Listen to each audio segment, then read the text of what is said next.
只要你嫁给许知远，小姐和我都会开心。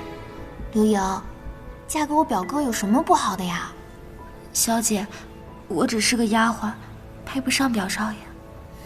你放心吧，爹已经决定收你为义女了，你到时候就以夏侯府二小姐的身份嫁过去，也算是门当户对了。而且你嫁过去的话，算是原配正房。小姐，怎么了？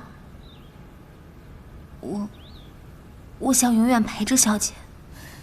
刘莹，刘莹，你是不是希望小姐开心？只要你嫁给许知远，小姐和我都会开心。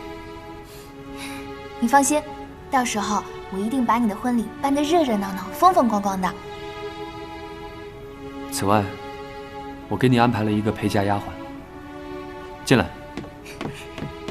刘莹姐姐好，我叫青青。你身上好香啊！青青你好。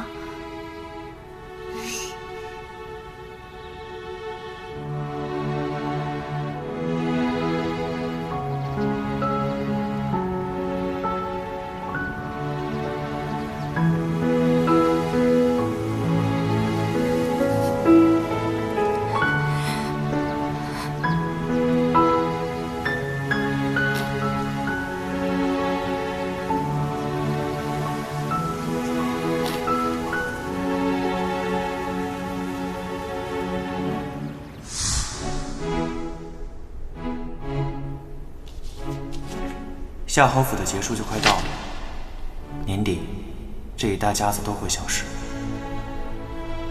夏侯雪出事了，有什么办法可以让刘英躲过此劫？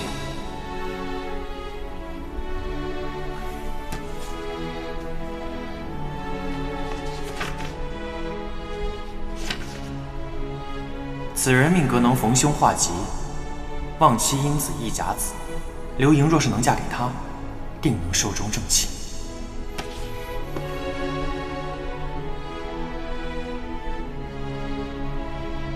许知远，今后只能让他替我照顾你了。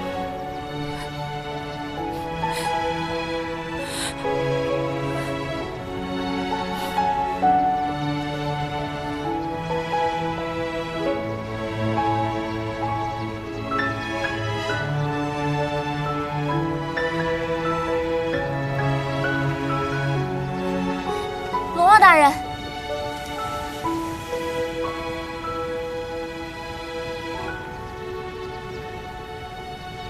你真的希望我嫁给表少爷吗？这么做是为你好。可我觉得不好。他是个好人，他喜欢你。那又如何？只有两情相悦，才可以成亲的。感情可以慢慢培养。培养。